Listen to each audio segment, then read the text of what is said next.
안녕하십니까. 오늘은 그 침묵에도 뜻이 있다라는 그 성경 파노라마 8번째 시간입니다.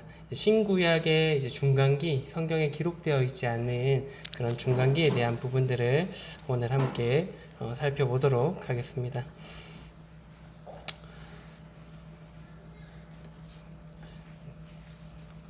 침묵에도 뜻이 있다.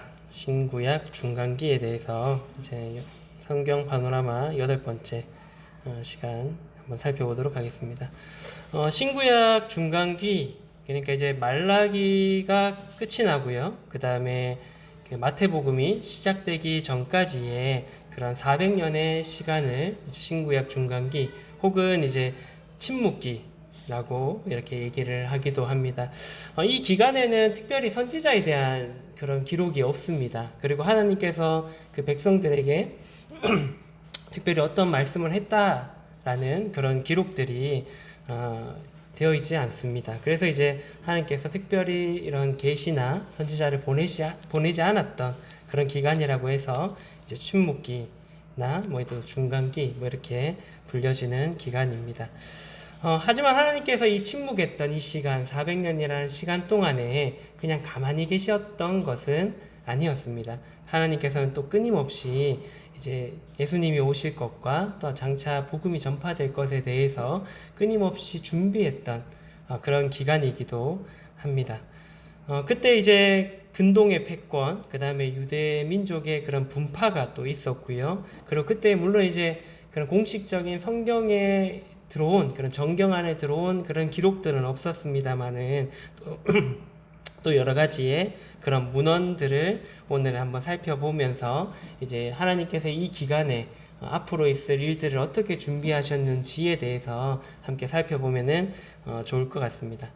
신구약 중간기의 전체 흐름은요, 우리가 잘 아는 것처럼 아수르의 침략이 있었죠. 그다음 아수르가 멸망하면서 바벨론 제국이 들어서게 되고요. 그 이후에 페르시아 제국, 그 다음에 그리스 제국. 그러고 난 뒤에 잠깐 한 세기 정도 이제 이스라엘이 독립하는 그런 잠깐의 시간이 있은 뒤에 이제 로마가 이 세상을 주도하면서 정복하게 되는 그런 순으로 이렇게 이루어짐을 보게 됩니다. 이 순서는 우리가 어디서 볼 수 있나요? 다니엘서에 다니엘이 예언하는 그 예언에 이제 바벨론 제국부터 해서 페르시아 제국, 그리스 제국, 그 다음에 로마 제국이 이어질 것에 대한 그런 예언들을 우리가 또 살펴볼 수가 있습니다. 그래서 이스라엘은 이제 계속 이렇게 외세에, 마치 우리나라 같죠.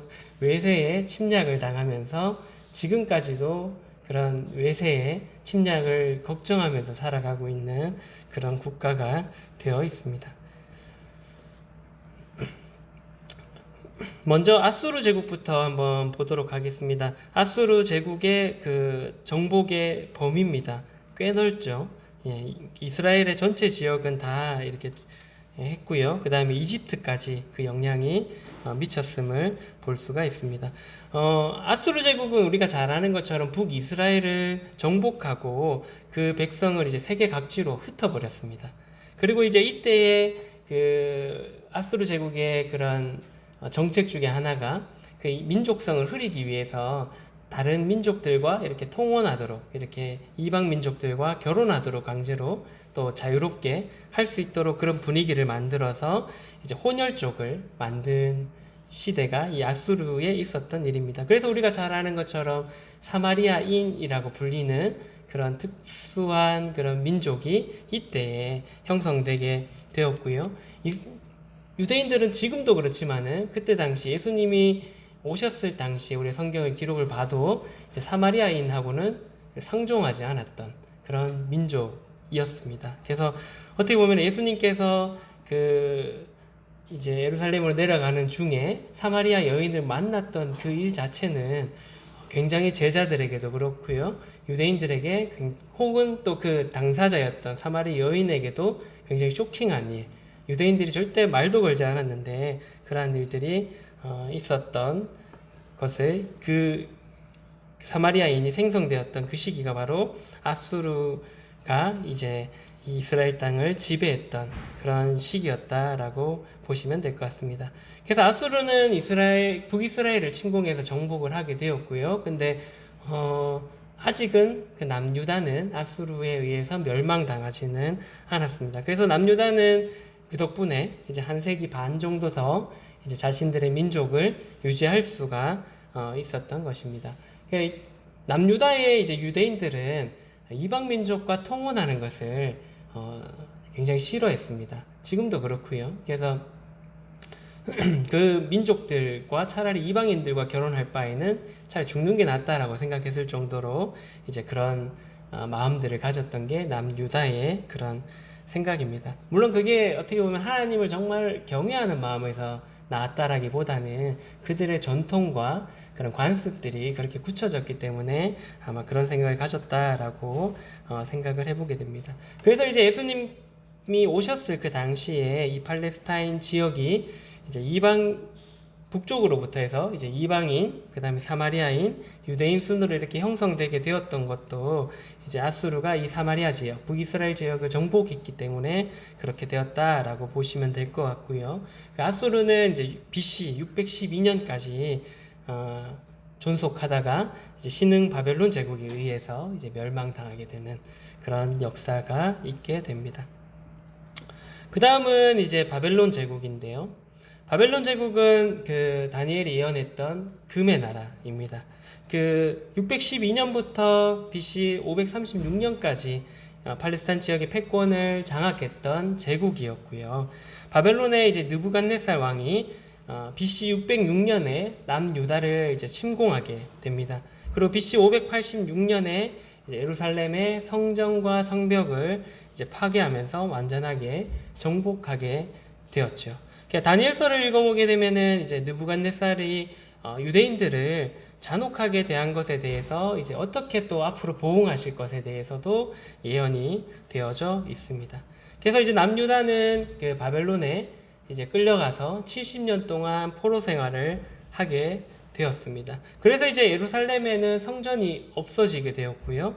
그 다음에 사람들도 다 바벨론으로 끌려가게 되면서 이제 그 그런 국가에 가 있었던 그 유대인들이 이제 모이기 위해서 만들었던 것이 바로 회당입니다. 그래서 이제 세계 각국에 있는 모든 지역에 유대인들이 사는 곳에는 회당이라는 곳이 있게 되었고요. 그 다음에 그 회당에서 이제 하나님의 말씀을 가르치고 또 예배하게 되고 그런 일들이 이제 유대인들이 모여서 그런 일들이 할 수 있도록 그렇게 그런 장소로서 이제 자리 잡게 되었던 것입니다.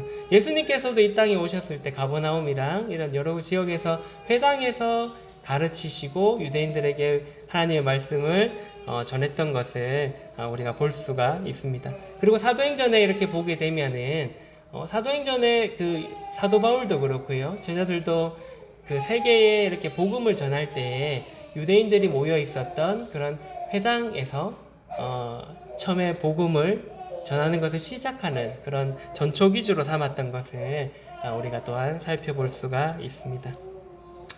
그래서 이제 다니엘이 느부갓네살 왕이 꾼 꿈을 해석했던 것처럼 금의 나라 바벨론 제국, 그리고 이제 이어서 오는 이제 페르시아 제국, 노세 나라죠. 그다음 그 페르시아 제국이 있었고요. 그다음 노세 나라, 은혜 나라 페르시아 제국이고요. 그다음 노세 나라 그리스 제국, 그다음 마지막 이제 철의 나라 로마 제국에 이어지는 그런 제국의 흐름이 이렇게 이어지게 되었습니다.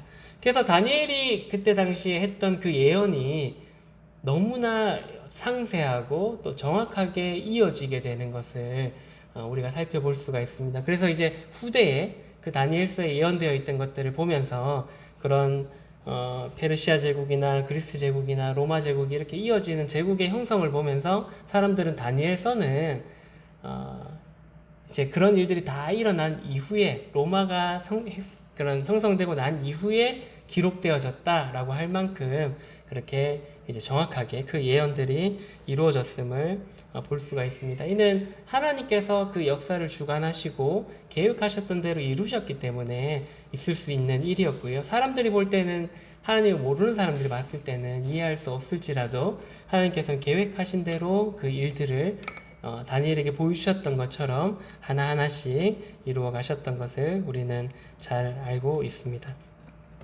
그래서 이제 바벨론에서 그 이후에 이제 그 근동의 패권들이 계속적으로 이제 바뀌게 되었고요.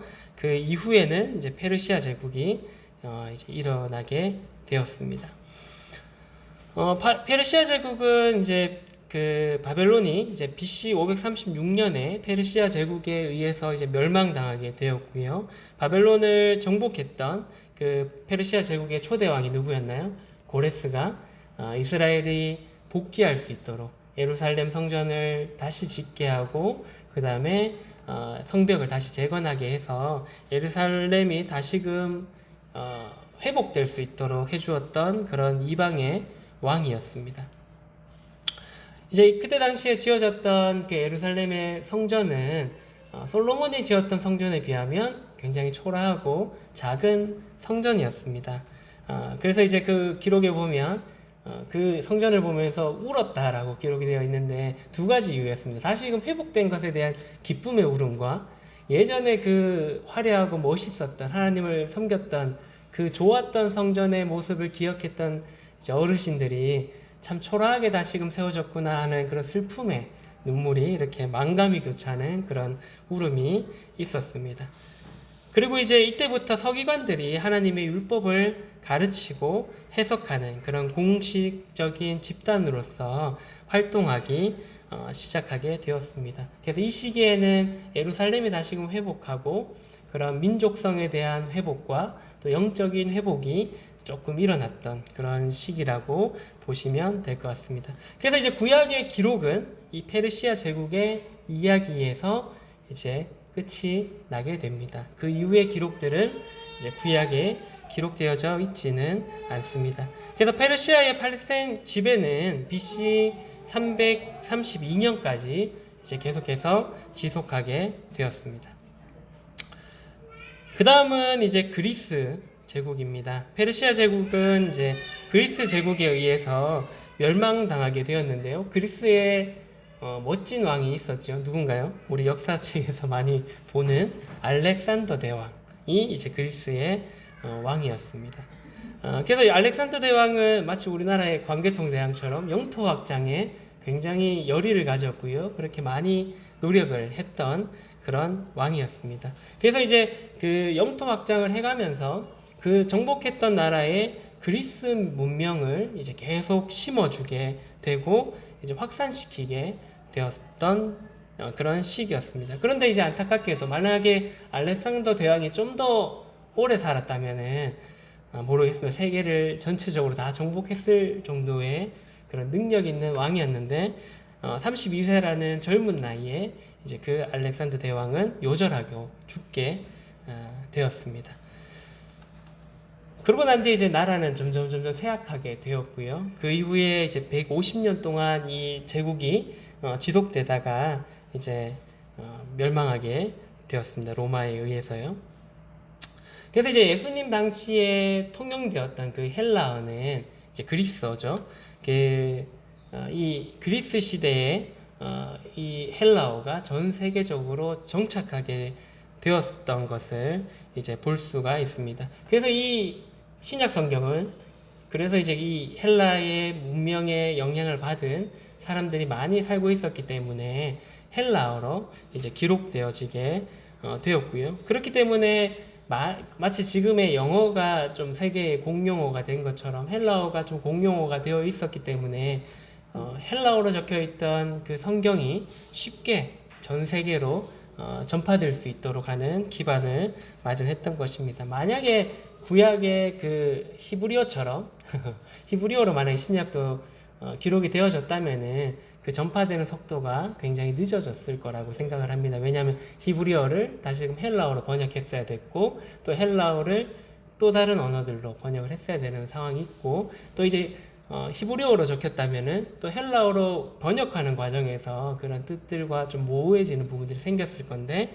그런 좀 이제 쉽고 한 그런 헬라어로 기록되어져서 이제 좀 더 쉽게 그 성경이 전파될 수가 있게 되었던 것입니다. 그리고 이제 앞서 언급했던 것처럼 그리스 제국이 이제 시들해져 갈 무렵에 남유다의 마카비 일가가 대대적인 민중 봉기를 일으키는 사건이 있었습니다. BC 176년에요. 그래서 이제 유대인들이 그로 인해서 봉기로 인해서 이제 잠깐 독립하는, 이제 그리스 제국에서 어떻게 보면 그리스 제국이 조금 이렇게 시들해져가는 그 시기에 이제 봉기를 일으키면서, 민족적인 봉기를 일으키면서 독립운동이죠. 해서 잠깐 독립을 하는 그런 시기가 있었습니다. 그래서 하스모니아 가문이 약 한 1세기 정도, 한 100년 가까이 BC 176년부터 63년까지 그 유대인의 그 팔레스타인의 그런 자치를 이제 실현하는 그런 시기가 있었습니다. 이 시기에 이제 400년의 침묵기 동안 잠자고 있었던 그런 조금 민족성과 영적인 그런 활동들이 조금 다시금 또 살아나는 그런 시기가 되었습니다. 그 이후에 이제 유대인의 독립시대는 BC 63년에 누군지 혹시 아시나요? 장군 한 분이 오셔서, 로마의 폼페이우스 장군이 예루살렘을 침공해서 정복하게 되는 사건이 있었습니다. 그래서 이때부터 시작된 로마 제국의 팔레스타인 지배는 AD 500년까지 계속되게 되었고요. 예수 그리스도께서는 이제 로마의 아우구스투스 황제 때에 이제 태어나게 되었고, 그때에 이제 로마 황제가 팔레스타인에게 통치할 수 있는 그런 위임을 했던 왕이 우리가 잘 아는 것처럼 헤롯 대왕에게 그런 위임을 했던 것을 우리가 성경의 기록을 통해서 볼 수가 있습니다. 그래서 이제 메시아가 태어났다는 얘기를 듣고 헤롯 대왕은 그 시점을 기점으로 해서 예수님과 비슷한 나이대에 태어난 남아 아이들을, 이제 왕이 태어났다는 그 자신의 자리에 위협을 줄 수 있는 인물을 없애기 위해서 다 죽이는 그런 만행 또한 했던 것이 바로 헤롯 대왕이었습니다. 하지만 이제 다른 한편으로도 그 헤롯 대왕이 정통성이 없던 그런 왕이었기 때문에 좀 더 유대인들에게 그런 환심을 사기 위해서 성전을 다시 좀 더 크게 지어줍니다. 그래서 이제 그 성전을 더욱더 크게 확장하고 자신에게 좀 이렇게 마음을 돌릴 수 있도록 하는 그런 일 또한 하게 되었습니다.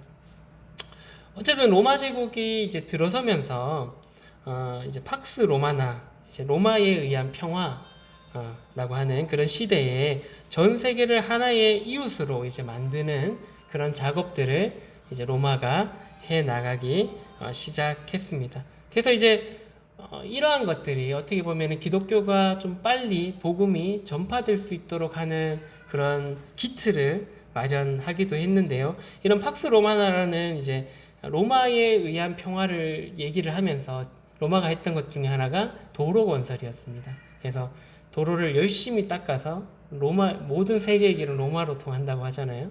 그래서 열심히 닦아서 그 사도 바울이나 그런 사도들이 이제 복음을 전하러 걸어 다녔지 않습니까? 지금처럼 차 타고 다니는 게 아니라. 그래서 걸어 다니기에 용이하도록 그런 도로들을 만들었던 것을 우리가 잘 알고 있습니다. 그래서 이제 예수님 당시의 여행자들이 도보로 하루에 평균 한 50에서 80km 정도까지 갈 수 있었다라고 합니다.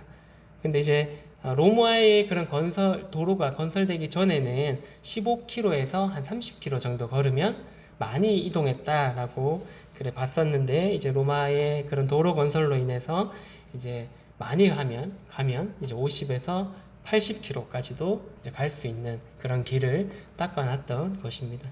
보통 이제 군인들이 군장 메고요, 하루에 이동하는 양을 보통 한 20km에서 30km 정도로 잡습니다. 이제 보통 산길로 다니고 도로가 없는 길로 다니니까. 그런데 이제 어떻게 보면은 도로 건설 되기 전과 비슷하죠. 근데 만약에 이제 도로로만 걷는다면은 한 40-50km 정도도 아마 걸을 수 있다라고 보여집니다. 어찌되었건 이제 로마가 그런 길들을 마련해서 그런 복음이 전파될 수 있도록 이제 했던 그런 공로가 있습니다. 로마 제국의 이제 지배 아래에 있었지만 로마가 특별히 자신들의 언어를 사용하지는 않았습니다. 그때 로마의 시대에도 동일하게 헬라어를 이제 사용을 하게 되었습니다. 그래서 로마 시대에는 그 이스라엘의 형편은 경제 사정도 아주 안 좋았고요. 그 다음에 그런 세금 징수하는 그런 이제 세리들이 있었죠. 로마에 세금을 갖다 바치는 그런 세리들이 마치 우리나라의 그런 일제 시대에 매국노들이 했던 것처럼 세금을 100원 걷으면 되는 거를 1000원 걷어서 100원은 바치고 900원을 착취하는 그런 일들을 하기도 했습니다. 그래서 안 좋은 형편에 있는 그런 민족들을 더 어렵게 만드는 그런 일들도 있었고요.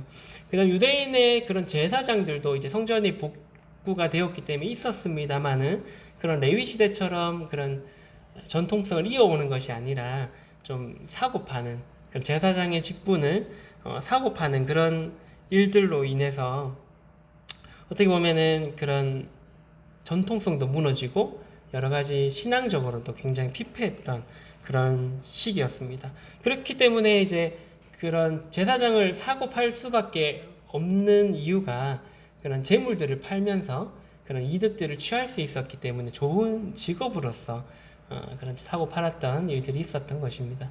마치 이제 암흑기 시대 이후에 기독교가 활발하고 난 뒤에 암흑기 시대에도 성직 제도에서 성직을 사고 파는 일들이 있었거든요. 그것도 결국에는 좋은 직업으로서 예전에는 그 앞자리를 돈 주고 앉을 수 있었다 하더라고요. 복을 많이 받는 자리라 해서 앞자리에 앉으려면 그 자리세를 내야 되는 그런 일들이 기독교계에 있었습니다. 그런 자리세는 결국에는 성직자들의 월급으로 충당되었고요. 그러다 보니까 그런 성직자라는 자리가 좋은 직업으로서 돈을 많이 벌 수 있는, 재물을 많이 모을 수 있는 자리로서 있었던 것처럼 마치 이 시대의 제사장의 직분이 그러했던 것입니다. 그래서 희생제물을 판매하고 또 부당하게 그 이익들을 챙김으로써 또 백성들의 그런 어려운 형편들에 또 다른 착취를 하는 그런 일들이 있었습니다. 그래서 예수님께서 성전에 가셨을 때 그러한 모습들을 보고 제사장들의 부패와 또 부당한 그런 착취들이 일어나는 성전의 모습을 보고 이제 2번이나 성전에 그런 사고 파는 행위들을 엎으셨던 그런 것입니다. 그래서 예수님이 오실 당시에는 경제적으로도 어려웠고 신앙적으로도 굉장히 피폐했던 그런 시대였다라고 기억하시면 좋을 것 같습니다. 그래서 로마 제국은 보시면 우리가 잘 아는 것처럼 많은 그런 범위의 나라들을 차지했습니다. 지중해 중심으로 해서 주변의 국가들을 이제 정복했던 그런 제국이었습니다. 신구약 그 중간기 시대의 흐름을 다시 한번 보시면요. 아수르, 그 다음 바벨론, 금의 나라 바벨론, 은의 나라 페르시아, 그 다음에 노세 나라 그리스, 그 다음에 유대인의 독립이 한 세기 정도 있었고, 그 다음에 철의 나라 로마로 이어지는 그런 시기였습니다. 앞서 말씀드렸던 것처럼 이제 다니엘이 예언했던 그 예언의 흐름대로 하나님의 주권 아래에서 이 근동의 패권이 옮겨지게 되는 것을 볼 수가 있고요. 이 시기에 이제 결국 하나님께서는 이러한 나라들을 통해서 장차 오실 예수님에 대해서도 준비하셨고 또 예수님이 구원을 완성하시고 난 뒤에 이 복음이 전파될 수 있도록 또 쉽게 멀리 땅끝까지 전해질 수 있도록 또 준비하셨던 것을 볼 수가 있습니다. 400년 기간을 하나님께서는 이제 우리는 기록이 없어서 어떻게 썼는지 잘 모르지만은 어쨌든 허투루 쓰지 않으시고요. 그 계획 안에서 은혜의 시대가 제대로 설 수 있도록 하나하나 이제 준비해 가셨음을 볼 수가 있습니다. 그리고 이 시기에는 이제 유대교가 여러 분파로 나뉘는 일들도 있었습니다. 그래서 이런 것들을 좀 아시면 신약을 읽어 가실 때 조금 더 이제 도움이 될 것 같습니다. 이제 우리가 잘 신약에 보면 자주 나오는 사람들이죠. 바리새인들, 그다음 사두개인들, 그다음에 헤롯 땅, 그다음 서기관, 뭐 열심당은 그렇게 직접적인 언급은 없습니다만은 그런 열심당의 모습을 보이는 사람들도 있고요. 그다음에 에세네파는 실질적으로 성경에는 기록되어 있지는 않습니다. 근데 그런 분파들도 있었다라는 것을 기억하시면 좋을 것 같습니다. 그래서 여러 분파로 이제 종교적인 또 정치적인 이유에서 나뉘어지게 되면서 서로 이렇게 힘을 모아야 될 그런 유대 민족이 서로 이제 분파별로 싸우게 되는 그런 모습을 볼 수가 있습니다. 신약 성경에 제일 많이 싸우는 두 집단은 바리새인과 사두개인입니다. 예. 그리고 제일 많이 등장하는 것도 바리새인과 사두개인이고 그 다음에는 이제 서기관들이 많이 등장을 하게 되죠. 유대인들이 그런 그 장황한 규칙들을 지킴으로써 성결에 이르려고 노력을 했었는데 이제 이러한 노력들만 하는 것들, 마치 자기 행위로 어떤 깨끗해지려고 하는 그런 것들은 또 다른 이제 우상 숭배와 같은 전통을 중시하고 그런 전통의 모습을 지키지 않으면 손가락질하고 비난하는 그런 마치 다른 하나님, 그러니까 하나님 외에 그런 율법이 또 다른 하나님이 된 그런 우상 숭배와 다름없는 그런 모습들이 이 시대에 있었던 것입니다. 그래서 이제 대제사장이 이제 수뇌부로 활약하는 사내들인 공회가 있었지요. 그래서 이스라엘 종교 문제와 사회 문제를 이제 최종적으로 의결하는 그런 기관이 되었는데요. 그 아론의 때부터 이제 계보를 이어오던 신성한 제사장 직분이 이제 어떻게 보면 아까 말씀드렸던 것처럼 고용되는 직분으로 제사장으로 이제 바뀌게 되면서 이제 정치적인 그런 목적으로서 제사장의 직분을 이제 거래하는 그런 일들도 생기게 되었습니다. 먼저 바리새인은 우리가 잘 아는 것처럼 유대의 그런 전승들, 전통을 지키고 떠받드는 그런 완고한 보수주의자들이었습니다. 그래서 율법을 안 지키는 것에 대해서 굉장히 민감했고요.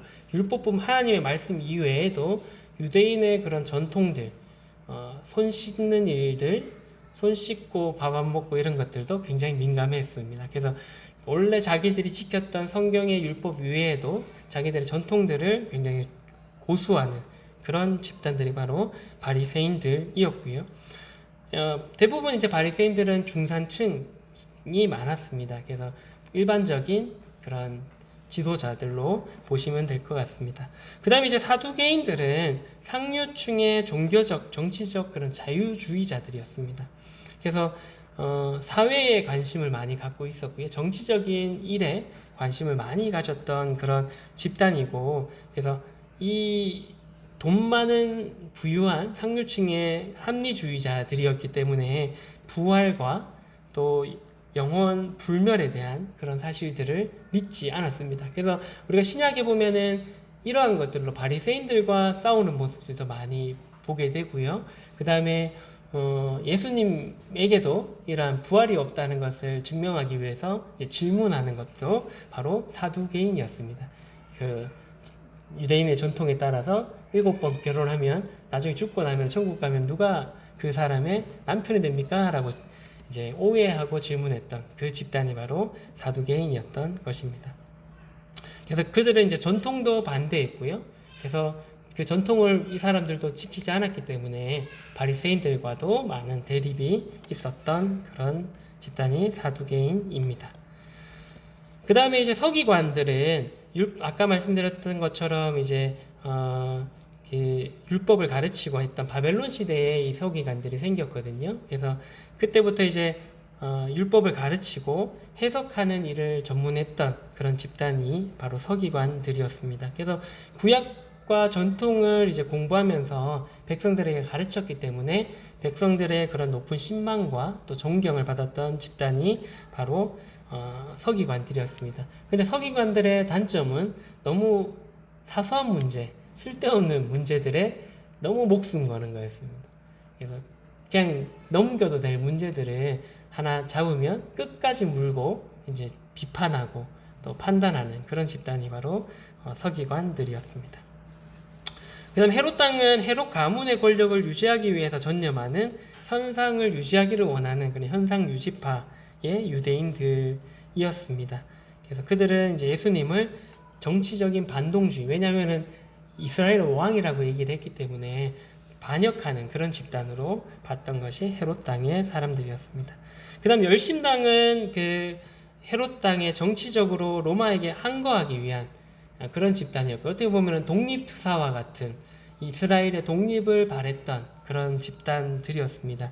그래서 실질적으로도 로마와 그런 전투도 하는, 실제로 싸우기도 하고, 이런 헤롯 당과 로마의 집단들과 실제로 전쟁까지는 아니라도 그렇게 소규모 전투도 했던 그런 집단이 바로 이 열심당이었습니다. 그래서 이 팔레스타인의 그때의 영광을 다시금 되찾고 싶어 했던 그런 집단이 바로 열심당이었다라고 보시면 될 것 같습니다.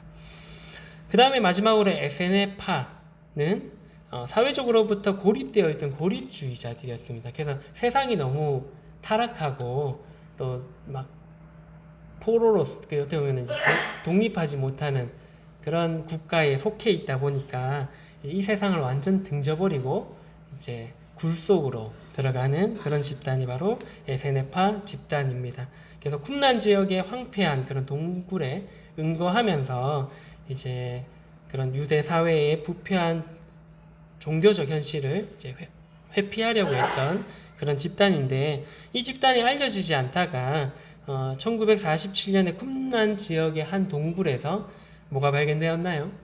사해 사본이 발견되면서 이들이 이제 좀 세상에 주목을 받게 되었습니다. 그래서 그 성경을 동굴에 이제 숨어 지내면서 살면서 성경을 계속 필사하면서 이렇게 사본들을 만들었었는데, 그 사본이 이제 발견되면서 세상에서 조금 주목받게 된 그런, 세상과 완전히 분리된 삶을 살았던 그런 에세네파, 이렇게 6개의 파로 이렇게 유대교가 나뉘게 되었습니다. 그리고 이제 그때 당시에 사회사본과 함께 이 시기에 중요한 그런 문헌들이 있었는데요. 바로 70인역 성경입니다. BC 250년경에 알렉산드리아에서 편찬되었던 성경인데요. 이제 이스라엘의 12지파의 각 6명씩 이제 뛰어난 그런 성경의 지식이 있는 사람들을 모아가지고 이제 72명이 참여해서 이 성경을 이제 70인역이다 라고 이렇게 불려지게 되었고요. 점점 이제 사용하지 않았던 그 히브리어 대신에 주요 언어였던, 그때 당시에 주요 언어였던 헬라어로 성경이 번역될 필요가 있었던 것입니다. 그래서 그런 일이 있었고요. 그 다음에 이 시기에 또 있었던 것들이 외경입니다. 외경 또한 이 시기에 이렇게 나오게 되었는데, 로마 카톨릭은 1546년에 트렌트 종교회의에서 이 가운데서 12개의 문서를 카톨릭의 정경으로서 인정했던 그런 일들이 있습니다. 여기에 보시면은 지금 별표가 되어 있는 에스드라 3서랑 그 다음에 에스드라 4서, 므낫세의 기도를 제외한 나머지 12개의 그 외경을 이제 카톨릭에서는 정경으로서 받아들여서 볼 수가 있습니다. 그래서 가톨릭 성경, 요즘에 그런 어플들이나 이런 것들도 많이 있는데 거기 보시면은 이제 외경들을 이렇게 보실 수는 있습니다. 근데 개신교에서는 이를 이제 정경으로서 인정하지 않고 있고요. 이제 그리고 우리는 66권만 그 정경으로서 인정을 하고 있습니다. 하지만 이 외경의 가치는 있습니다. 그때 당시 어떤 일들이 있었는지 정확하게 우리가 기록된 게 없기 때문에 그런 신구약 중간기의 그런 역사적인 정보로서만 이 외경을 취한다면은 조금 이런 역사적인 흐름에 대해서, 그때 무슨 일이 있었던지에 대해서는 이제 참고할 서적으로서는 그래도 역사적인 그런 책으로서는 이제 소중한 그런 자료로 사용할 수 있다라고 생각을 합니다. 그 다음에 이제 그 15개의 외경 이외에 위경이 있습니다. 예. 위경이 이제 총 5가지 싶은데요. 예, 5가지. 6가지, 7가지네요. 죄송합니다. 7가지의 이제 위경이 있는데, 이제 위경이라고 일컬어지는 이유는 성경의 기자와 저작 연대가 약간 허위로 이제 작성이 되었기 때문에 이제 위경이다라고 이렇게 표현을 하고 있습니다. 대부분의 위경들은 구약과 신약의 사이에 틈을 메우기 위한 그런 시도에서 나온 것이기 때문에 그것들을 이제 공인하거나 권위 있는 문서로서 인정하기는 어려운 그런 책들입니다. 그냥 이름들이 이런 게 있다라는 것들만 참고하시면 좋을 것 같습니다. 제목만 봐도 이상하잖아요. 모세승천기. 하여튼 12족장의 유언 뭐 이런 것들이 있답니다. 그래서 이것도 구해서 보실 수는 있다라고 생각하고요. 근데 굳이 이거를 구해서 읽을 필요는 없을 것 같습니다. 결국 이러한 이제 신구약의 중간기의 역사는 말씀드렸던 것처럼 예수님의 오심과 또 그 복음이 완성되고 난 이후에 전 세계로 전파되기 위한 것을 준비하는 그런 기간이었습니다. 그래서 이러한 준비 가운데서 준비가 끝나고 난 뒤에 먼저 살아계신 말씀이신 예수님께서 육신이 되어서 사람들 가운데로 오시는 일이 있게 되었습니다. 굉장히 어마어마한 큰 기적입니다. 신비한 일이고요. 우리가 다 이해할 수 없는 그런 일입니다. 하나님께서는 구약의 오랜 기간 동안 준비하셨지만 특별히 그 400년 기간 동안에 실질적인 오실 것에 대한 준비를 하시고 난 뒤에 그 준비가 끝이 나고 난 뒤에 제일 먼저 말씀이신 예수 그리스도가 육신으로서 이 땅에 오시도록 하셨던 것입니다. 그러면서 하나님께서는 구약에서 그 모세를 통해서 전달했던 그 하나님의 율법, 말씀들을 이제 구약에서는 말씀들을 굉장히 강조하셨지만은 이제 신약에서는 하나님의 아들이신 예수 그리스도 안에서 완전하고도 온전하게 나타난 하나님의 진리와 은혜와 사랑을 이제 강조하시게 되셨습니다. 어떻게 보면 그 예수님께서도 말씀하셨지만은 하나님의 율법을 완전 폐하신 게 아니라 이제 완성시키신 그런 예수님이신 겁니다. 그래서 완성시키면서 그 진리가 어떻게 보면은 구약의 율법들은 안 지키면 멸망한다, 벌 준다 이런 이야기들이 많습니다만은 예수님의 완성하신 그 하나님의 말씀은 그 말씀을 믿으면 은혜와 사랑이 우리에게 전해지는 그런 것들인 것이죠. 그래서 예수님께서는 이제 결코 변하지 않는 우리의 영원한 대제사장이 되셨습니다. 그분은 죄가 없었죠. 그리고 자신을 위해서 그렇기 때문에 속죄할 필요도 없으셨고요. 또 세상 모든 죄를 위한 유일하고도 충분한 그런 제사를 친히 자신을 제물로서 드리셨던 그런 분이십니다. 그래서 예수님께서는 이 땅에 오셔서 하나님의 말씀을 완성하시고 또 그 구원을 자신으로서 자신을 희생함으로써 완성하셨던 것입니다. 그래서 그분은 우리의 대제사장이 되어서 영원한 구원의 제사를 우리를 위해서 드리셨던 것입니다. 구약의 이제 동물의 희생 제사는 우리가 잘 아는 것처럼 이례적인 것입니다. 죄를 지을 때마다 다시금 드려야 되는 그런 제사였습니다.